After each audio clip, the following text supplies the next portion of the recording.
What's up, everybody? Welcome back to another episode. Welcome back. Welcome back. Oh, That was rough right it there. was really rough. That was rough. That was Welcome back rough. to another episode of Don't Do That Right here on Wicked Wednesdays. on 16 TV. Yeah, we're not gonna do that one either. We're not gonna do that no more. You are done. Absolutely done. All right, guys. Oh, can we do that real quick? Yeah, what's up? I gotta pause for dramatic effect. Oh, that's what we're doing? Okay. We just watched some footage. Oh, yeah. That's lovely. That footage was great. We just watched some footage of when the police actually first pulled up at the Cincinnati Brawl, and it's kind of like I told y'all. Yeah. It's kind of like I told y'all. Dude was massive disrespectful to that black woman police officer, wasn't he? He was very disrespectful, and him and Holly, the one that got laid on her ass, for thinking that she was manly enough to break up a man fight. They were doing the most. Fuck you When the both. police officers pulled up, one of the onlookers who had nothing to do with it, one of the first things he says in 38 seconds of footage is, they used the N-word. All I know is the N-word was used. And that guy right there, which one? The one in the white shirt? The one that was getting his ass whooped. Which one? The one right there in the white shirt? Yeah, all I know is he just kept walking up on dude, and dude kept trying to walk away from him, and he just kept walking up on dude, and then a fight ensued. Basically, he said that dude kept walking up on him, called him the N-word with the hard R, and then decided he was going to put his hands on him, like we forgot, by our parents to keep our hands and our feet to ourselves, right? Right. Okay, so then you also have Miss, I'm going to break up a fight with men because, you guys are all for making sure men stay in men's sports and women stay in women's sports, right? Well, maybe Miss Holly should have realized, hey, maybe I should stay in my lane. Because, everybody also likes to ask, well, if that was your friend, or kid or whatever. Well, one, I'm not going to arrange myself with dumb people like that. Okay, I don't put myself in dumb situations like that. I don't call people the N-word. I don't approach people when they don't want to be approached like that unless I feel like I want to fight myself. I'm not going to go around trying to break up a group of men fighting. I'm here to tell you, if you don't want extreme reactions, don't use extreme language. If you know that the N-word with the hard R is going to get your ass whooped, how's about instead of complaining about the ass whooping after the fact, you just don't use the N-word with the hard R? Or how about you just don't use the N-word at all? Yeah. I mean... Yeah. Don't start none, don't be none, my friend. Okay. So, smoke of that, I forgot. Smoke of the Monday, Web Weavers. Monday was Web Weaver. Here we go. Web Weavers. Mondays was Blackberry Kush, and today is Watermelon Skittles. Okay, Skittles with a Z. Skittles. Okay, Skittle. Skittles. Exactly. So. I told you. I told you, boss. I said black folk don't just attack people random. We don't do that. Didn't I say that? Mm-hmm. Go back a couple episodes and see what 16 said. Didn't I say that? I said there's more to it. And then when the councilwoman said he got the ass whooping that he asked for, oh, do you think you should step down for saying something like that? No.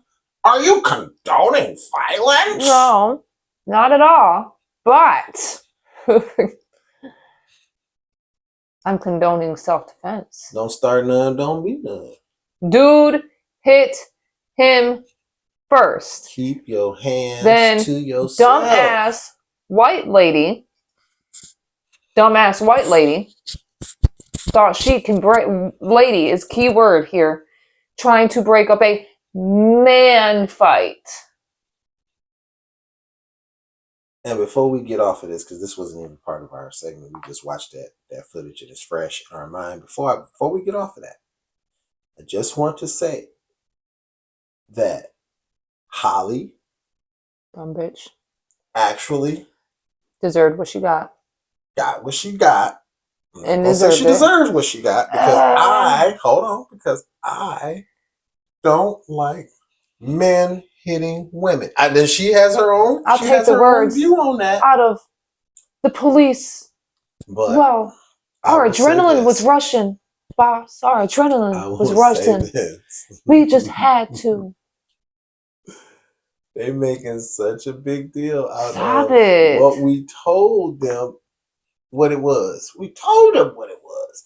Oh, these guys, there should never be any excuse for that type of violence. Well, I literally just got done sitting here talking about somebody that was murdered 5 years ago, and the people that murdered him literally got acquitted 2 years ago and was paid $500,000 to resign on good terms. But I guess if you're a police officer killing a black man, that must be okay. Oh yeah, that's a license. That's what it is. Okay. Yeah. All right, guys. So, Fox 2, Detroit. Thought one of the only things we can actually depend on them to tell us is whenever somebody is losing money. It's about the only truth, and you might get half truth on it, but I mean, here we are, because we already know.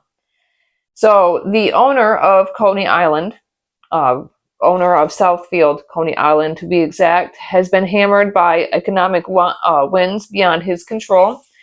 Tariffs deployed by President Donald Trump have sent prices high, forcing Moreau to spend more on produce and raise prices. Meanwhile, customers who are battling the same headwinds aren't spending as much, hitting small businesses like Moreau's even more. Local perspective on this is Providence Coney Island is located on 9 Mile, leveraging the popular brand to draw in customers looking for the same Coney dogs and iconic food Metro Detroit is known for. But its owner is having a harder time keeping afloat as larger influences over the economy dictate his business. He says it's going to be passed on to every consumer that's out there, and that's going to hurt. Tomatoes went up sky high, and now you got lettuce that's not even worth anything that's at $50, which is terrible. The meat, the tariff hit that too. It's also a problem for Michigan's biggest business sector, the auto industry. It's been a roller coaster because of the tariffs have been on, they've been off, they've been high, they lowered. So again, we're still in a state of flux, says George Glassman of the Glasgow Automotive Group. The increase in vehicle prices, thanks to tariffs on Canada and Mexico, have made purchasing a car more expensive. With Trump promising a 100% tariff on chip and semiconductor imports unless they're made in the U.S., auto components will continue to drive up the price. A political science professor at Oakland University sees no justification for the tariffs. He thinks none of this was necessary, none of this had to happen. His name is David Dulio at Oakland University. Be prepared. Trump's going to come after you for speaking out against him, okay? We're having this trade war here that is entirely initiated by us that's going to hurt our consumers and our businesses, and it was completely unnecessary.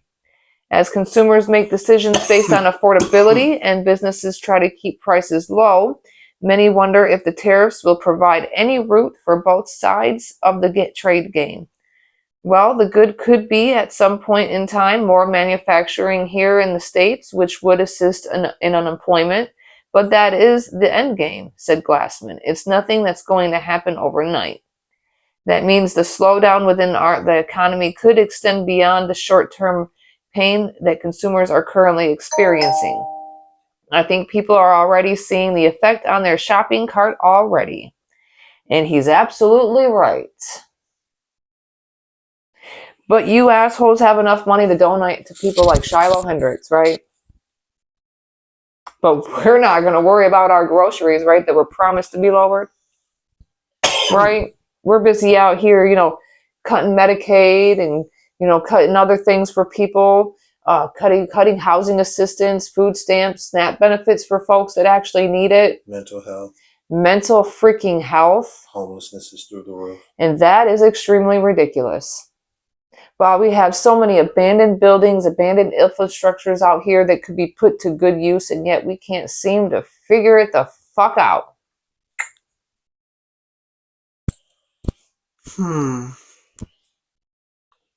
What But to do? remember, What to do?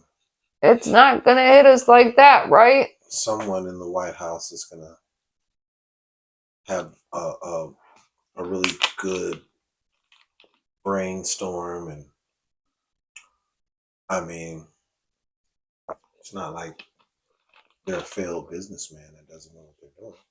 Right. Not like he hasn't been bankrupted how many times? Screwed people out of money.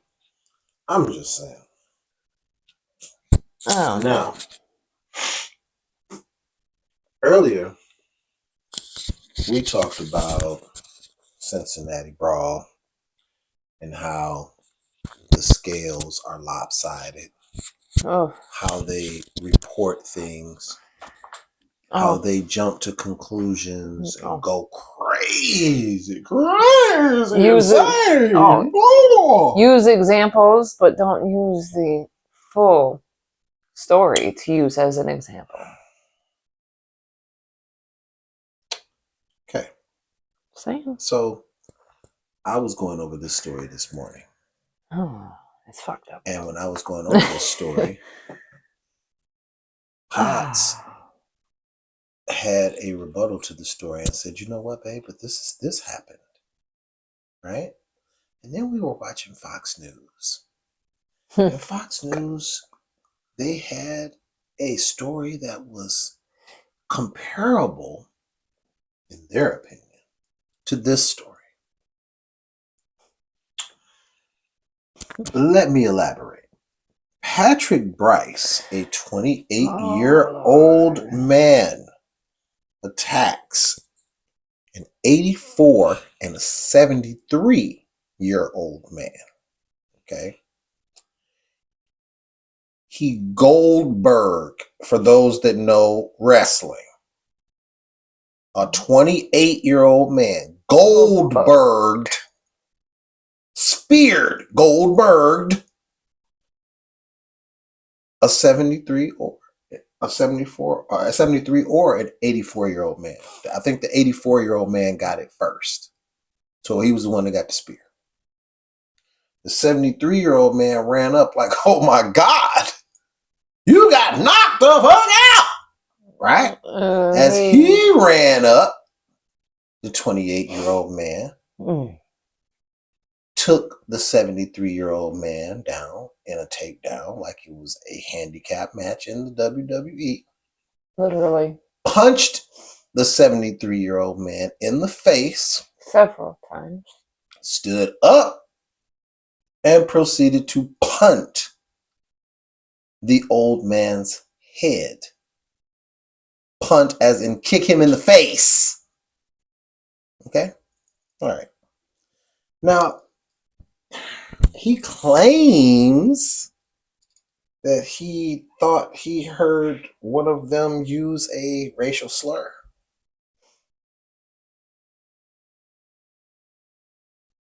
Now, in the case that the 84 or the 73-year-old man used a racial slur, here's a hot take for you. Ready? Because you're not going to like it. You're not going to like it. Old enough to know better. Old enough to get your ass slapped. Goldberg speared? Probably not. Probably not.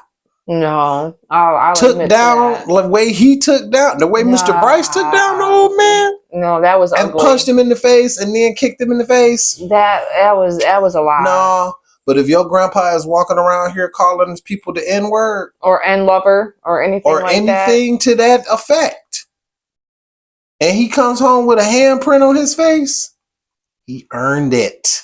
Yeah, he parted his mouth. We're tired of the disrespect. You old enough to know what to say and what not to say. Hell, you one of our elders if you 84 or 73, right? So if Mr. Bryce would have slapped the shit out of him.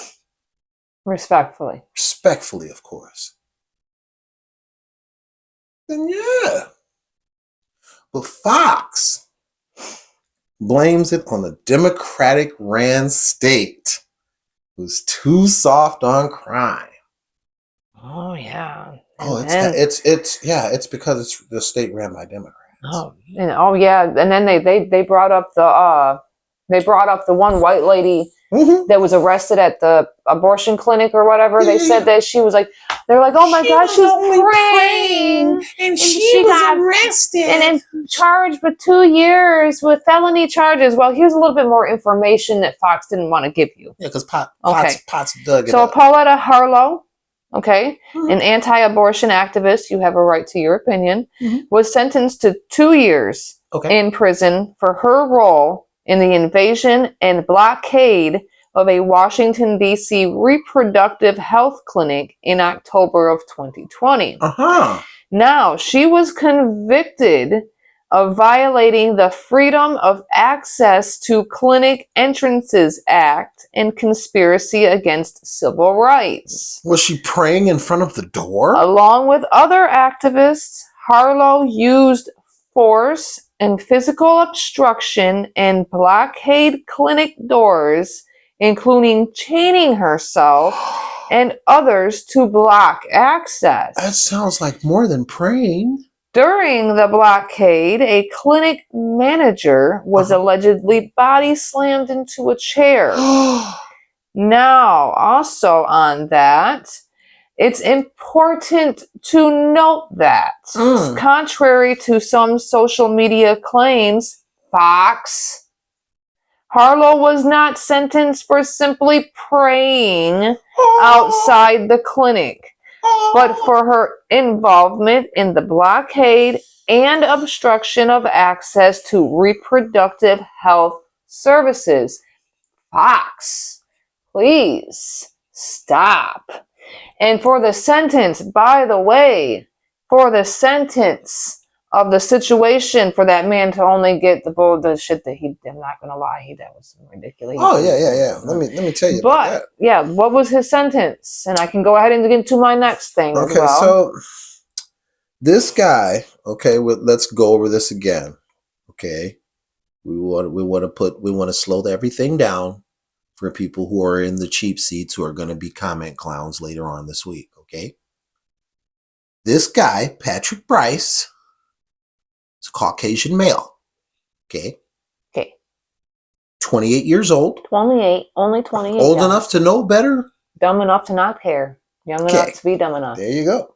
Attacks an 84 and a 73-year-old man. Senior citizens. Heinous. Spears one, punts one in the face. Right? That was horrific.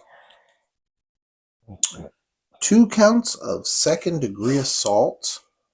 1 count of reckless endangerment. Sentenced to 1 year home detention and 3 years probation. Can you guess? I'll give you 2 guesses what my next thing's going to be that I'm going to say. Can you guess? I bet you I can. Can you imagine what would have happened if you were black? Oh, here we go. So, in the Dunkin' Donuts incident, Corey P. Pujols. It's Pujols. I don't want to butcher his name. I'm not going to try. Says the employee was initially charged with manslaughter because this older man had came in not happy with his services, proceeded to berate this young black man and calling him the N-word. Now he told him, go ahead, keep calling me the N-word if you want to. Keep calling me the N-word if you want to. He proceeded to keep calling him the N-word. Well, what did this young man do? He socked the shit out of him and he fell and hit his head on the ground and eventually died. Okay. He was initially charged with manslaughter after fatally punching a customer who used a racial slur. He later pleaded guilty to felony battery as part of a plea deal. The young man only received a sentence of 2 years of house arrest and 3 years of probation, 200 hours of community service, and mandatory anger management courses. And the young man was black. Thank God that's all he got. Because what you guys need to realize and understand is you need to learn how to shut your freaking mouths. You could be closeted, but I mean, I would rather know who you are. But for your safety in your life, We like when you wear them. I would really suggest you keep your ass inside the house or keep your fucking mouth shut. At least wear the MAGA hats. You should be okay. But the moment you utter those words, that's your fault. The moment you utter a racial slur and somebody puts their hands on you, you deserve that. It's the easiest way to invite getting beat up. So stop it. To that Russian. Stop drinking that cup of courage. How's your body hurt? Holly, how's your body feel? Funny? This was funny too. Okay. In the footage, when they said, "Would you like to make a report?" Oh no! Don't forget about it. No, mate, don't screw your report. No, don't forget about it. The way he treated that black officer, that black female officer. You don't want to press charges. You don't want to. Okay. But he's getting off scot-free anyway. They're not charging him. They ain't charging him though. They ain't charging him. Well, he assaulted that young man. Okay. Started it. Congratulations, guys. You're fucking idiots. Egged it on. All right. Killing of Elijah McClain. February 25th, 1996 to August 30th of 2019. He was a 23-year-old Black American man from Aurora, Colorado, who was killed as a result of being illegally injected with 500 milligrams of ketamine by paramedics after being forcibly detained by police officers. He went into cardiac arrest and died 6 days later in the hospital. He had been walking home from a convenience store. Sound familiar? 3 police officers, except not police officers though. 3 police officers and 2 paramedics were charged with his death. Both paramedics and one of the officers were convicted of negligent homicide. The other 2 officers were acquitted of all charges. So, we have, on August 24th, 2019, 3 Aurora police officers confronted McClain after responding to a call by an Aurora civilian about an unarmed person wearing a ski mask that looked sketchy. The 3 police officers who were involved in the incident, Nathan Woodyard, Jason Rosenblatt, and Randy Redema, all said that their body cameras were knocked off during a struggle with McClain. McClain was forcibly held to the ground with his hands cuffed behind his back, after which Woodyard twice applied a chokehold. Upon arrival, paramedics Jeremy Cooper and Peter Sichunik administered ketamine, later determined to be in excess of a therapeutic dosage to McClain to sedate him. While on scene, McClain went to cardiac arrest. 3 days after arriving at the hospital, he was declared brain dead and was removed from life support on August 30th. McClain's initial autopsy was inconclusive, and the cause of death was listed as undetermined. Aurora police officers met with the coroner before his announcement, and police investigators were also present during the autopsy. As a result of a lawsuit by several news agencies, an amended autopsy report was released in September of 2022 that listed the cause of death as complications of ketamine administration following forcible restraint. On June 24th, 2020, after massive protests in Denver and Aurora and lawmakers' requests for a new third-party investigation into McClain's death, Colorado Governor Jared Polis announced his administration would re-examine the case. 5 days later, photos were discovered that were taken in October of 2019 at the site where McClain was assaulted and killed. The photos showed officers posing inappropriately and reenacting the carotid restraint used on McClain. One officer, Jaron Jones, resigned, and 3, Eric Moreau, Kyle Dietrich, and Jason Rosenblatt, were fired. In February 2021, the investigative report ordered by the City Council was released. The report said that the police officers involved in the McClain's death did not have the legal basis to stop, restrain, or frisk him. The report questioned the police officers' statements.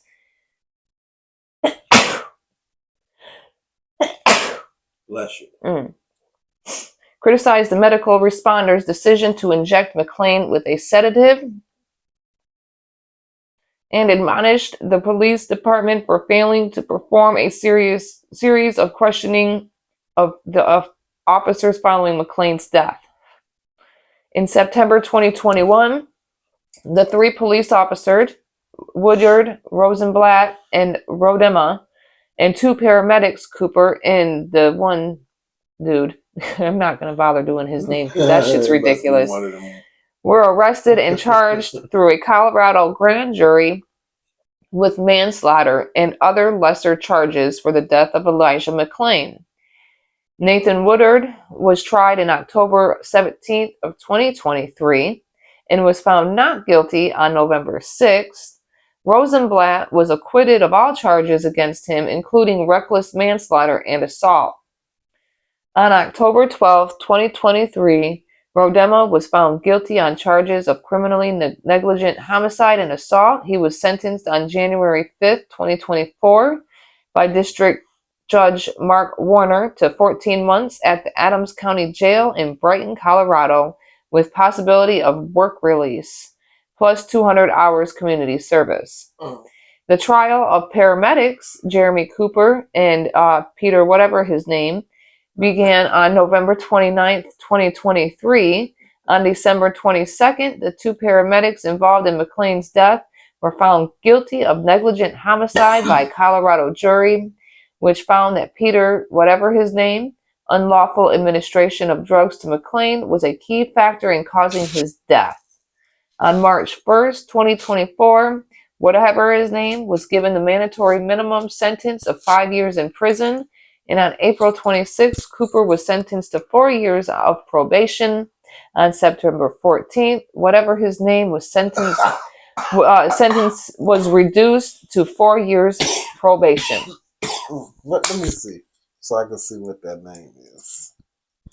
Which name is it? Point to it. That one.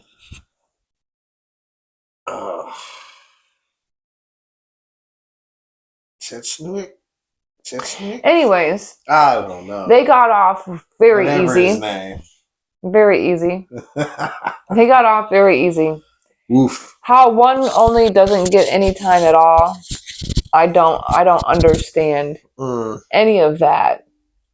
And how you still basically get off. How do you get ketamine? Ketamine. Take that. Ketamine. You're really you're gonna get, like, you couldn't find nothing else to like calm him down. Xanax, something. Take that.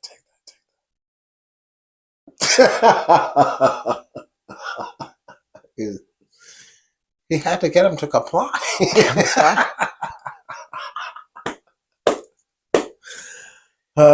This is your fault. Okay, so look.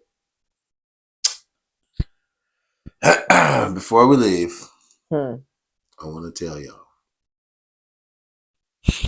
The end of this month. Take that. The end of this month,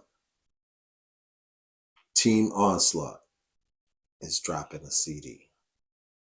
Shortly after, haters will be everywhere. Just want you to know that we're going to be opening for the Yin Yang Twins on August the 24th.